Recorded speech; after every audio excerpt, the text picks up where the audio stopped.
The hospital sat at the edge of town, its sterile white walls peeling with the weight of decades. Rumors surrounded St. Augustine General like a dark fog, stories of patients who went in and were never seen again, of strange sounds echoing in the halls during the dead of night, and of nurses who spoke of shadows that moved on their own. Maya, a new nurse fresh out of training, dismissed the tales as local folklore. On her first night shift, she was assigned to the East Wing, a section of the hospital that had been closed for renovations. It was supposed to be empty, but occasional maintenance checks still needed to be done. Her supervisor handed her a flashlight and a clipboard. "Just a quick sweep," he said, avoiding her eyes, "and don't linger." The hallway leading to the East Wing was cold, the kind of cold that seeped into your bones. As Maya pushed open the heavy double doors, the hinges groaned, echoing down the corridor. The air was stale, thick with the scent of mildew and something metallic. Her flashlight cut through the darkness, revealing abandoned rooms filled with broken equipment and forgotten beds. As she walked further, a faint sound reached her ears, a rhythmic tapping like someone drumming their fingers on a hard surface. She froze, her pulse quickening. "Hello," she called out, her voice wavering. The tapping stopped. She continued cautiously, telling herself it was probably an old pipe or some loose machinery. But as she reached room 347, she felt a chill that had nothing to do with the temperature. The door was ajar, and inside, the flashlight beam illuminated a figure sitting on the bed. Maya's breath hitched. It was a woman in a hospital gown, her head tilted downward so that her long matted hair obscured her face. The woman rocked back and forth, muttering something inaudible. "Ma'am, you're not supposed to be here," Maya said, her voice trembling. The woman stopped rocking and slowly raised her head. Her face was pale and gaunt, her eyes sunken, and her lips twisted into a chilling grin. Before Maya could react, the woman whispered, "They never let me leave." The lights flickered, and when they steadied, the room was empty. Heart pounding, Maya stumbled back into the hallway, only to find the tapping sound had returned, closer this time. She turned and shone her flashlight in every direction, but the beam revealed nothing but the decaying walls.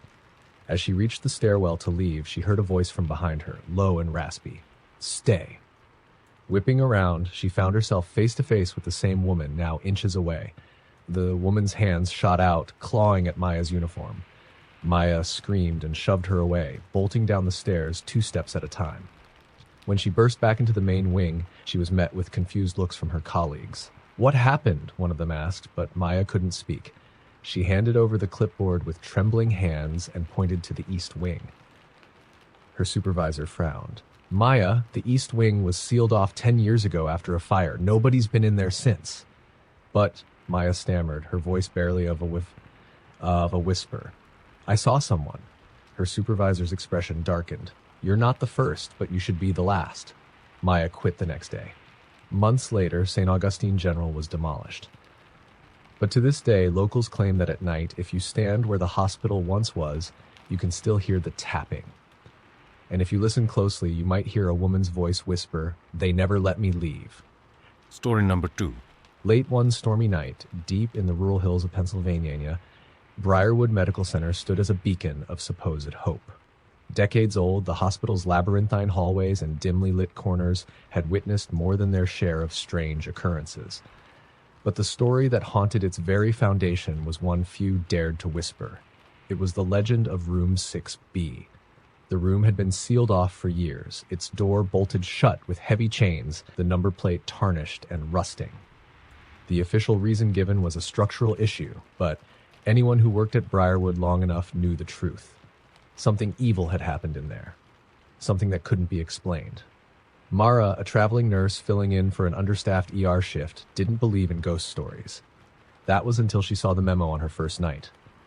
Under no circumstances is Room 6B to be accessed. If lights are seen flickering in the area, inform security immediately. Mara chuckled nervously. "What kind of hospital needs a haunted room memo?" she asked, but no one laughed with her. The other nurses avoided her gaze, their faces pale. Hours into her shift, Mara couldn't shake the strange atmosphere. Shadows seemed to shift in the periphery of her vision, and the quiet hum of fluorescent lights carried an odd frequency, like whispers just out of reach. Then, at 2:06 a.m., the power flickered. The hallway leading to 6B, which she had passed earlier, was now awash in a strange, dim light. Her pager buzzed, an unfamiliar room number. Room 6B, patient assist required. Her heart dropped. It had to be a mistake. "Hey," she called to the charge nurse. "I just got paged to 6B, but isn't that—" "Ignore it," the charge nurse said sharply, her eyes wide with fear. "You didn't get that page, do you understand?" But the buzzing continued, persistent. The sound drilled into Mara's nerves. Against better judgment, she decided to check it out. The corridor was colder than before, the air dense with an unplaceable scent, burnt hair and damp earth. The chains on the door to 6B hung slack, and the padlock was missing. The door creaked open as though it had been waiting for her. Inside, the air seemed heavier, pressing against her lungs. Her flashlight flickered but remained steady enough to reveal the room's contents. A single bed with twisted sheets sat in the center. Monitors and IV poles surrounded it, covered in dust and cobwebs. But it was the writing on the walls that stopped her heart. Scrawled in what looked like dried blood were the words, "Leave me here." A soft rustling came from the corner. Mara turned the flashlight toward it, her hands shaking. A woman sat crouched, her hospital gown tattered, her hair hanging in clumps. She was staring at the floor, rocking gently. "Ma'am?" Mara whispered, her voice trembling. The woman's head snapped up. Her eyes were sunken and black as voids. Her mouth twisted into a grotesque smile. "You shouldn't have come," she hissed. Before Mara could move, the woman lunged. The flashlight hit the floor as Mara screamed, the bulb shattering and plunging the room into darkness. When Mara woke up, she was lying on a gurney in the ER. Her colleagues surrounded her, their faces pale with worry. "You were found outside the hospital," one said. "What happened?" Mara tried to speak, but no words came. Her eyes darted to her arm, where bruises shaped like fingers gripped her flesh. She reached for her throat, feeling an icy burn, as though someone had tried to strangle her. "Room 6B," she croaked. The charge nurse grabbed her shoulders. "Never say that name again. You're lucky you got out alive." Mara quit her contract that night, leaving Briarwood Medical Center behind. But the nightmares never stopped. She would wake to the sound of soft rustling in her room and a familiar hiss. "You shouldn't have come." Story number 3. St. Elsinore's Psychiatric Hospital, nestled deep in the woods, had always been an enigma.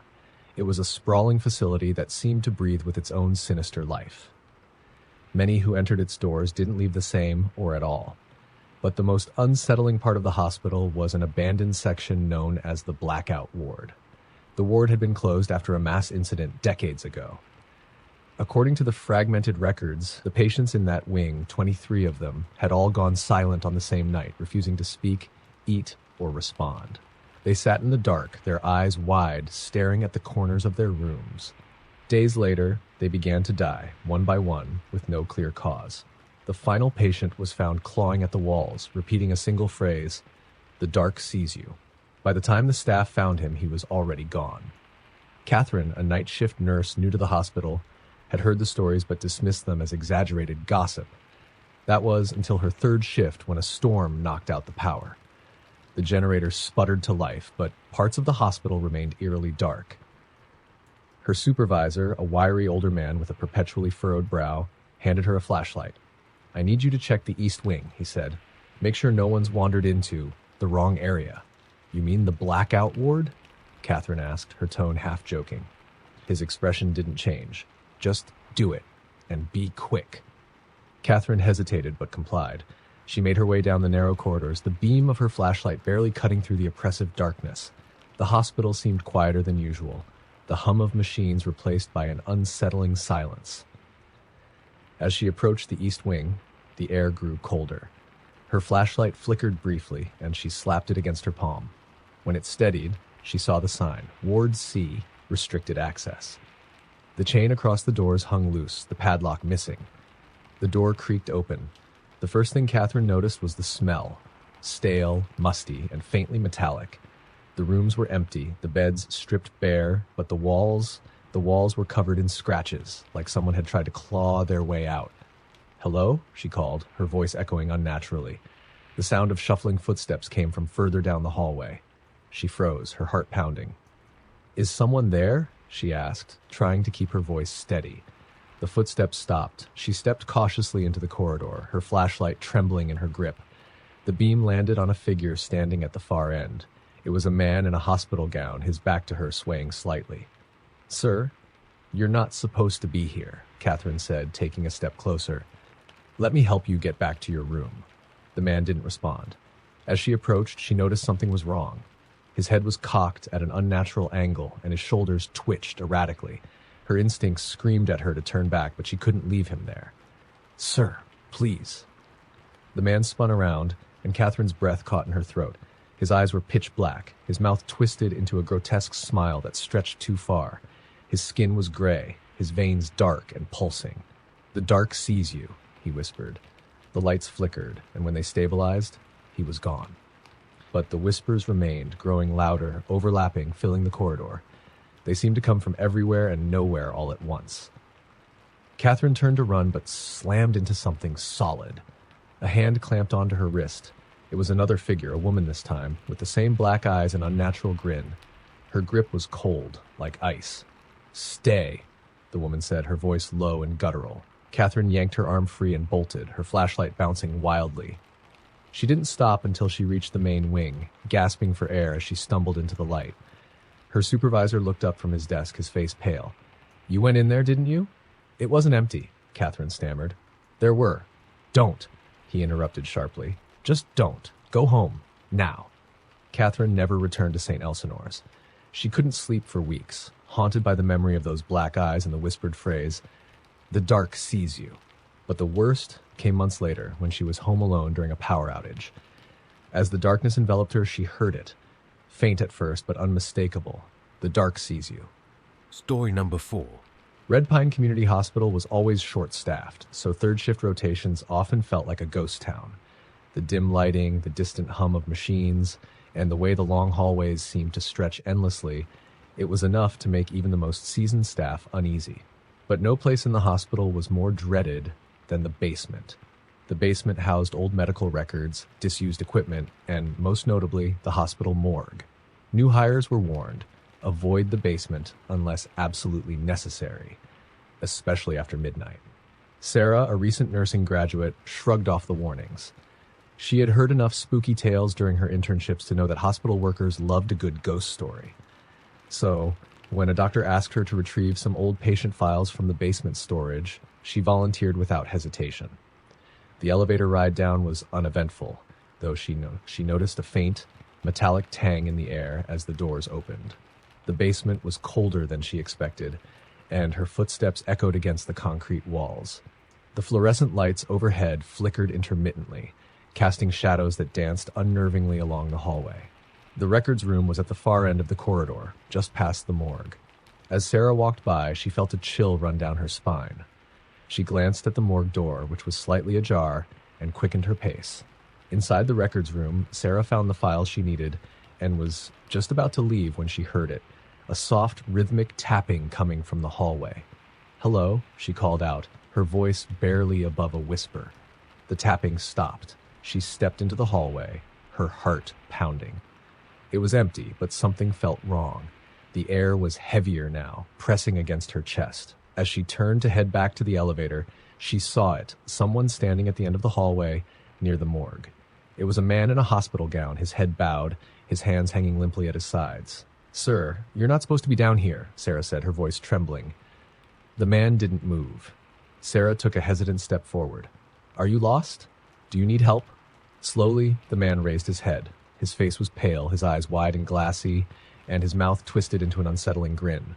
"You shouldn't have come," he said, his voice hollow and distant. Sarah stumbled backward, dropping the files. The man took a step toward her, his movements jerky and unnatural. Panicking, she turned and ran toward the elevator. As she reached the doors, she slammed the button repeatedly, glancing over her shoulder. The hallway was empty again, but she could still hear the sound of footsteps, slow, deliberate, growing closer. The elevator doors finally opened, and she rushed inside, jabbing at the button for the main floor. As the doors began to close, she caught a glimpse of the man standing just a few feet away, his grin impossibly wide. "You shouldn't have come," he whispered again, his voice carrying through the narrowing gap. When the elevator reached the main floor, Sarah burst out, gasping for air. She tried to explain what had happened, but her coworkers dismissed it as stress or exhaustion. But Sarah knew what she had seen. And later that night, when she lay in bed trying to convince herself it was just her imagination, she heard it, the faint, rhythmic tapping outside her bedroom window. She didn't sleep that night. 2 weeks later, Sarah quit her job at Red Pine Community Hospital. Years later, she heard from a former colleague that the hospital had been shut down.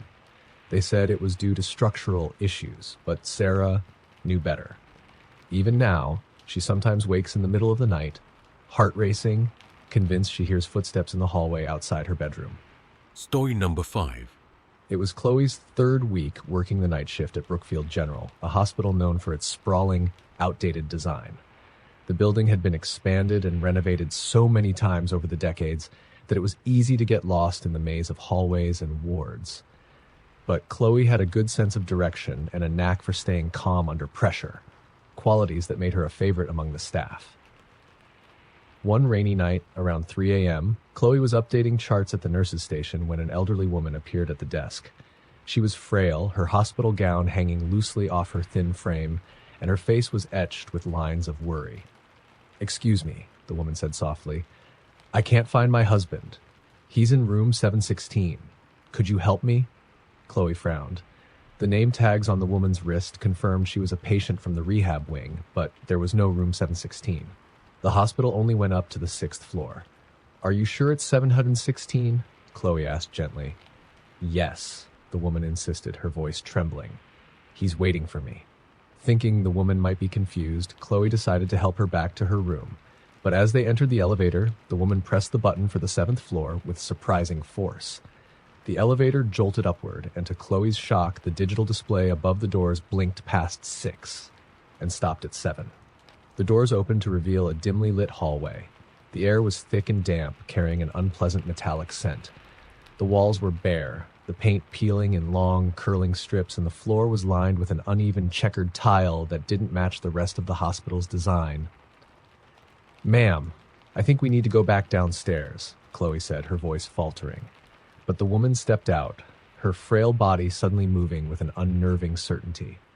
"He's just down here," she said, walking toward a door at the end of the hallway. Chloe hesitated but followed, unable to let the woman wander alone. The door at the end of the hall bore a faded metal plaque. "Room 716. The woman pushed it open and stepped inside. "Wait, ma'am!" Chloe called, but the door slammed shut before she could catch up.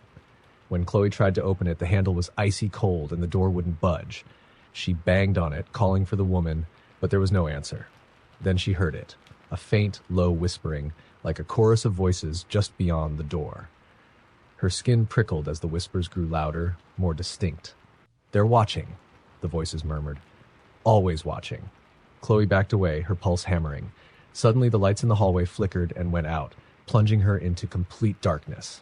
In the silence, she felt something move behind her, a cold breath against her neck. She spun around, her phone flashlight shaking as she turned it on. The beam illuminated the hallway, now empty and impossibly long. The elevator was gone, replaced by more peeling doors, all with rusted numbers that seemed to shift when she looked directly at them. She ran. Her shoes slapped against the tiles as she sprinted down the endless hallway, the whispers chasing her, growing louder. She swore she could hear footsteps behind her, fast, uneven, inhuman. Finally, she rounded a corner and saw the elevator. She lunged inside, hitting the button for the main floor over and over. The doors closed just as a shadow fell across the hallway, something tall and thin and wrong. When the elevator doors opened again, she was back on the ground floor. Everything looked normal. The fluorescent lights buzzed softly, and the nurse's station was just as she'd left it. But the elderly woman was gone. Shaking, Chloe checked the patient records for the rehab wing. The name on the wristband didn't match any current or past patient. There was no record of her ever being admitted to the hospital. And when Chloe asked her colleagues about the 7th floor, they all gave her the same puzzled look. "This hospital only has 6 floors, one nurse said. Chloe quit a week later. She never told anyone what happened, but sometimes in the dead of night, she dreams of that peeling hallway and the door marked 7/6, and in those dreams the whispers always return. They're watching. Always watching. Story number 6. The small rural hospital of Black Hollow was the last place anyone expected to be haunted.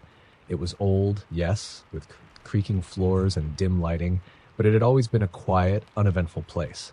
That changed after the incident with the night nurse. It started as a rumor among the staff.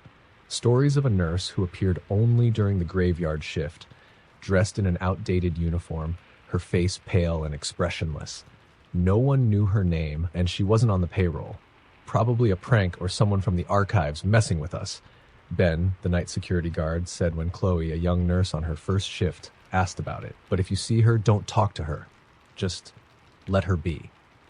Chloe laughed it off, but as her shift wore on, the atmosphere began to weigh on her. The hospital was unusually quiet that night, with only a few patients admitted. By 2 a.m., the hum of monitors and distant clicks of heels in the corridors were the only sounds. She was in room 302 checking a patient's vitals when she first saw her. Through the window in the door, a woman in a crisp white uniform walked by, her pace unnaturally slow. Her cap and dress were outdated, something from decades ago. Chloe froze. "Hello?" she called out, stepping into the hallway. The woman didn't stop. Her head was bowed, her hair framing her pale face. Chloe followed, her curiosity outweighing her nerves. "Excuse me, ma'am, can I help you?" The woman stopped abruptly. Without turning, she raised one hand and pointed down the hall toward the old ICU wing. "That's closed off," Chloe said, her voice shaky. The woman's arm dropped and she continued walking, her steps echoing eerily in the corridor. Against her better judgment, Chloe followed her to the ICU. The wing had been shut down years ago after a fire, its charred walls and debris left untouched. The door to the unit was slightly ajar, though it was supposed to be locked. Inside, the air was thick with the smell of smoke and something far worse, something sour and metallic. "Ma'am," Chloe called, stepping inside. The woman stood at the far end of the room, her back still to Chloe. She seemed to be staring at an old, rusted hospital bed. As Chloe approached, the woman's head began to tilt unnaturally to one side, and her shoulders quivered as if she were crying. "Are you okay?" Chloe whispered, reaching out to touch her shoulder. The woman turned. Her face was hollow, her eyes empty sockets that seemed to stretch into an endless void. Her mouth opened wide, revealing rows of jagged, blackened teeth. Chloe screamed and stumbled backward, her flashlight clattering to the ground. When she scrambled to pick it up and shone the light, the woman was gone. The bed she had been staring at, however, was no longer empty. A charred figure lay on it, its blackened flesh cracking as it twitched. Its head turned toward Chloe, and though its lips were burnt away, it rasped a single word: "Help!" Chloe bolted from the room, not stopping until she reached the nurse's station. She tried to tell Ben what she'd seen, but the words stuck in her throat. The next day, Chloe asked an older nurse about the ICU wing. The woman paled. "They never told you?" she said in a hushed voice.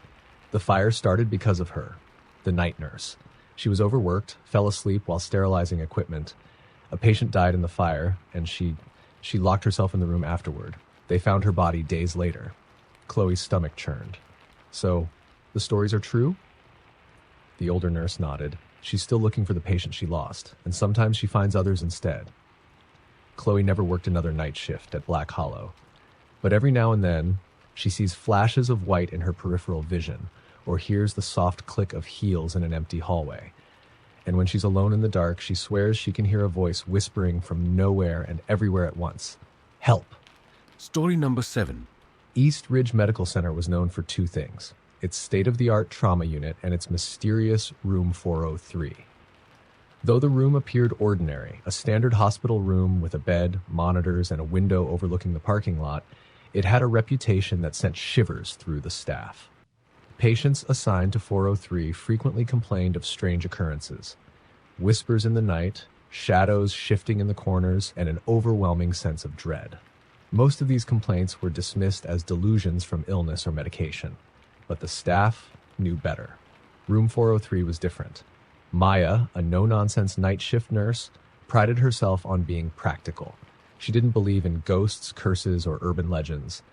So when her coworker traded shifts with her, leaving Maya in charge of Room 403's only occupant, she shrugged it off. The patient, Mr. Delaney, was a frail, elderly man recovering from pneumonia. When Maya checked on him early in her shift, he seemed fine, albeit a bit nervous. "Everything all right, Mr. Delaney?" she asked, adjusting his IV. He hesitated, his eyes darting to the shadowy corner of the room. It's just the phone. It keeps ringing. Maya frowned and glanced at the phone on the bedside table. It hasn't rung while I've been here. It rings at night, he whispered. Always at night. But when I pick up, no one's there. Maya smiled gently, attributing his fear to the disorientation that often accompanied hospital stays. I'll keep an ear out for it. Try to get some rest. Hours passed uneventfully until just after 3 a.m., Maya was charting at the nurse's station when she heard it. A soft, faint ring. She froze. The sound was unmistakable. A phone ringing coming from the direction of room 403. She glanced at the others on duty, but they were busy with their tasks and didn't seem to notice. With a deep breath, she stood and walked toward the room. The hallway felt unnaturally cold as she approached. The ringing grew louder, echoing faintly down the corridor. When she entered room 403, the sound stopped abruptly. The phone on the bedside table sat in silence, its cord undisturbed. "Mr. Delaney?" she whispered. The bed was empty. The sheets were neatly tucked, the IV stand still. It was as if he had simply vanished. Panic rising, Maya called for security and searched the room. There was no sign of Mr. Delaney, no footprints, no movement. The window was closed and locked from the inside. Then the phone rang. Maya jumped, her heart pounding. She stared at the device, hesitating before picking up the receiver. "Hello?" she said, her voice trembling. At first, there was only static. Then a faint, garbled voice whispered, "I'm still here." She slammed the phone down, her hands shaking. Moments later, the door to the room swung shut with a deafening bang, and the lights flickered. A shadow passed across the window, inside the room. It moved slowly, as though pacing. Maya backed away, stumbling into the hallway as the door creaked open behind her. She turned to look and saw the bed was no longer empty. Mr. Delaney lay there, his eyes wide open, staring at the ceiling. "Mr. Delaney?" she whispered, stepping closer. His mouth moved, barely forming the words. "It's still ringing." The monitors flatlined, the room plunged into darkness, and Maya felt an icy presence behind her. When the lights came back on, she was alone. The bed was empty once more. Security never found Mr. Delaney. His records disappeared, and no one seemed to remember him being admitted. But the staff avoided room 403 more than ever after that night. And sometimes, late at night, the phone in 403 rings. Soft, persistent, soft, and unanswered. Story number 8. St. Augustine's Hospice was an old, forgotten building at the edge of town. It housed patients in their final days, a place where time seemed to stretch and the air was always thick with unease. Most of the rooms were standard, but room 6 was different. The room had a large, ornate mirror mounted on the wall, its silver frame tarnished and intricate. No one knew why it was there or who had installed it. Patients who stayed in room 6 often reported strange phenomena, whispers, flickering lights, or the sensation of being watched. The staff chalked it up to hallucinations or delirium, except for Claire. She had worked the night shift at the hospice for years and had heard too many similar stories to dismiss them. One stormy night, a new patient named Mrs. Hargrave was admitted to room 6. She was frail but sharp, her piercing eyes missing nothing. "Why the mirror?" Mrs. Hargrave asked as Claire helped settle her in. "No reason, really," Claire lied. "It's just part of the room." Mrs. Hargrave's lips pressed into a thin line. "It's not right. Mirrors in a place like this. Bad luck." Claire forced a smile and left, but her unease lingered. As the night wore on, the storm intensified. Thunder rattled the windows and the lights flickered frequently. Around 2 a.m., Claire decided to check on Mrs. Hargrave. When she entered room 6, she found the elderly woman sitting up in bed, staring at the mirror. "Mrs. Hargrave, is everything all right?" Claire asked. The woman didn't answer at first. Then, without turning, she said, "There's something in the mirror." Claire's eyes flicked to the glass. The dim light from the bedside lamp reflected her own pale face and Mrs. Hargrave's figure. Nothing seemed out of the ordinary. "It's just your reflection," Claire said, stepping closer. "No," Mrs. Hargrave whispered, her voice trembling. "It's not me. It's watching." Claire moved to the bedside, peering at the mirror. For a moment, everything seemed normal, but then she noticed it. A faint shadow behind her own reflection, shifting subtly, though there was nothing in the room to cast it. She blinked and the shadow was gone.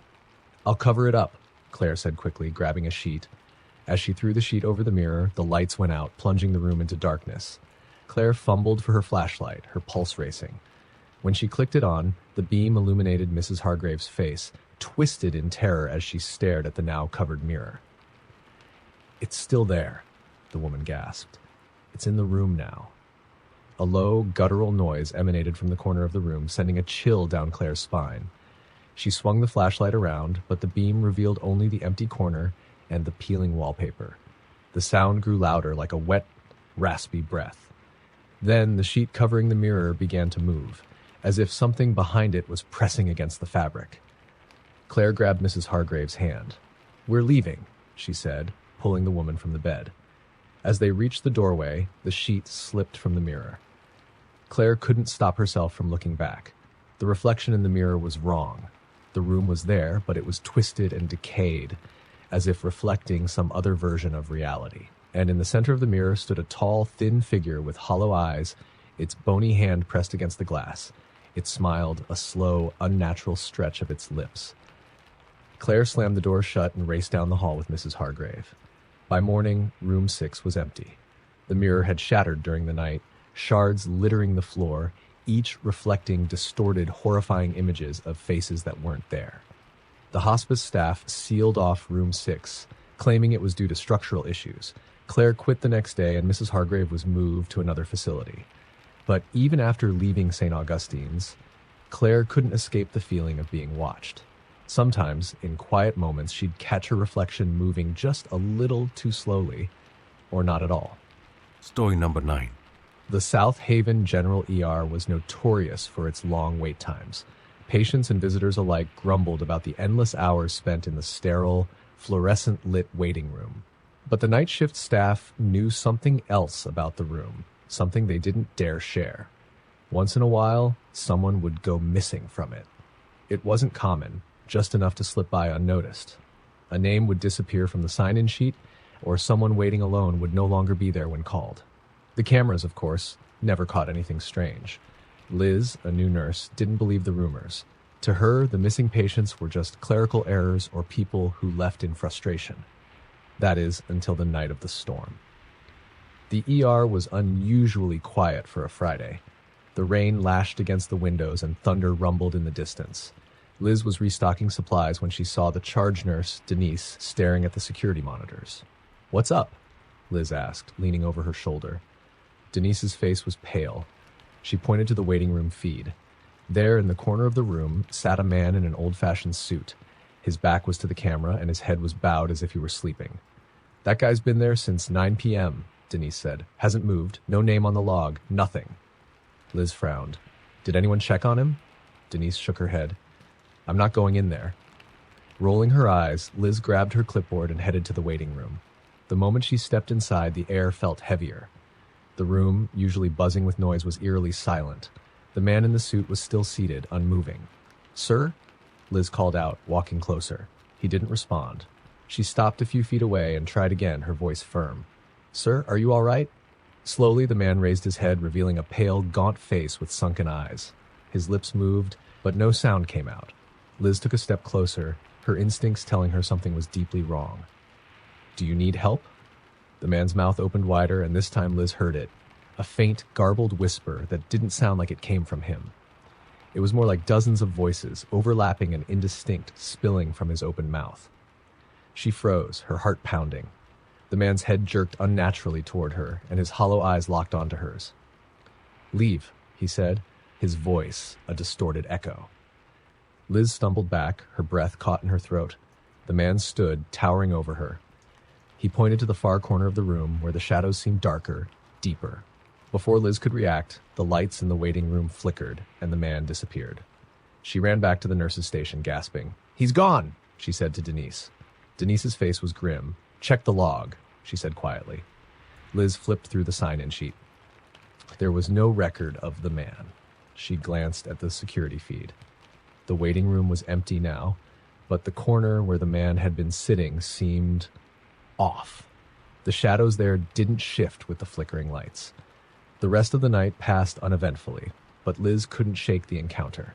A week later, she overheard 2 EMTs talking about a patient they'd brought in who had been waiting in the ER for hours.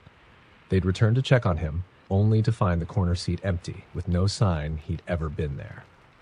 From then on, Liz avoided the waiting room as much as possible, But sometimes when she glanced at the security monitors, she swore she could see the shadows shifting in that corner, as if someone or something was still waiting. Story number 10. A chill settled over the empty hospital corridor as midnight crept in, and the flickering fluorescent lights above cast long, trembling shadows on the pale walls. St. Augustine General, a crumbling relic of a bygone era, had once been a bustling hub of care. Now it was a skeleton of its former self, with only one ward left in operation and whispers of abandonment in the near future. But those who worked the night shift swore the hospital wasn't entirely empty. Nurse Elena was used to the late shift. She thrived in the eerie silence of the night, where her soft-soled shoes seemed unnaturally loud against the tiled floors. It wasn't her first time working in a nearly deserted hospital, but something about St. Augustine was different. Her colleagues spoke in hushed tones about a presence that lingered in the halls. Something watching, waiting. Elena brushed it off as superstition, until she experienced it herself. That night, Elena was assigned to room 609, a room notorious among the staff. Patients placed there often reported strange phenomena: cold hands gripping their wrists in the dark, faint whispers in languages no one could identify, and the feeling of being watched. More than one patient had demanded to be transferred out after a sleepless night, swearing they'd seen a figure in the shadows. Elena didn't believe in ghosts, but she did believe in coincidences. Perhaps the room was just poorly lit or drafty, nothing more. She had reassured herself of this when a new patient, an elderly man named Mr. Hughes, was admitted to room 609 with complications from pneumonia. He was unconscious when she first checked on him, his breathing labored but steady. Everything seemed normal. At 2:13 a.m., Elena was at the nurse's station updating charts when she heard it, a faint but distinct knock. She froze, her pen hovering above the paper. The sound came again, louder this time. It echoed down the empty corridor, originating from room 609. "Mr. Hughes?" she called out, forcing a calmness into her voice she didn't feel. No response. Steeling herself, Elena grabbed her flashlight and walked toward the room. The hallway felt colder as she approached. The knock sounded once more, almost impatient. When she pushed open the door, the room was bathed in shadow, save for the dim glow of the heart monitor's display. Mr. Hughes lay motionless, his eyes closed, his chest rising and falling with mechanical precision. But the knock couldn't have come from him. Then she saw it. The closet door across the room was ajar, and from the sliver of darkness within, something glinted. A pair of eyes. Elena's breath hitched, but when she swung the flashlight beam toward the closet, it was empty. She stood frozen, the hairs on the back of her neck prickling. The door creaked open further, revealing only neatly stacked supplies. Shaking her head, she dismissed it as her imagination and closed the door tightly. As she turned to leave, she heard the heart monitor flatline. Elena rushed to the bedside, her training kicking in. Mr. Hughes's face was pale, his body unnaturally still. She began chest compressions, calling for help, though she knew no one else was nearby. The monitor suddenly flickered back to life, and with it, Mr. Hughes' eyes snapped open. They weren't the hazy, confused eyes of a man recovering from cardiac arrest. They were wide, glassy, and filled with terror. "She's in here," he rasped, his voice barely a whisper. "Don't let her take me." Before Elena could respond, the room plunged into complete darkness. The flashlight flickered and died, and the air grew suffocatingly cold. A low, guttural laugh filled the room, coming from everywhere and nowhere at once.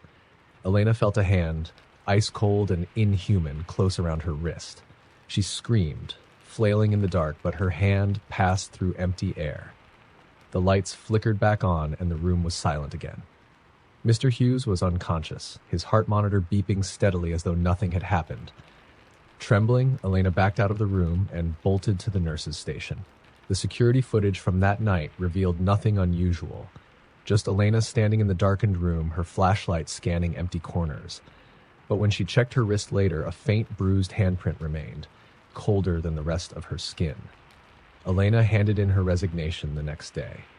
She never spoke of that night to anyone, but St. Augustine's staff knew better. Room 609 was sealed off weeks later, its contents cleared out and the door locked tight. Yet, on quiet nights, the faint sound of knocking still echoes down the corridor. No one answers.